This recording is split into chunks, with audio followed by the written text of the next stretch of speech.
Welcome to the Salmon Runs YouTube. Enjoy the video.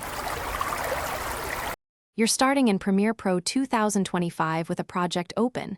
This ensures panels and text populate. First, open Preferences, Edit or Premiere Pro menu, then Appearance. Once inside, find UI Scale and Text Size controls. These adjust the overall interface and the readable typography separately. Change by increments 0, 25 or 0, 5, so you don't break layout. You're preparing now because small adjustments prevent misaligned panels, and you'll quickly reverse if the layout looks off. You'll now adjust the middle steps carefully. Choose a text size setting or type a percentage for precise control. For example, move from 100% to 125% to test readability. Next, enable high DPI or legacy scaling options if your monitor is high resolution, because they affect rendering quality and spacing. Once done, click Apply and inspect timeline, bins, and tooltips.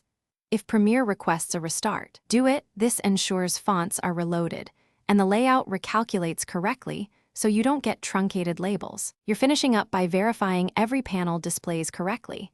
Scan timeline, essential graphics, effects controls, and menus for clip text. If something looks off, first revert to the previous text size or use window workspaces reset to saved layout to reflow panels.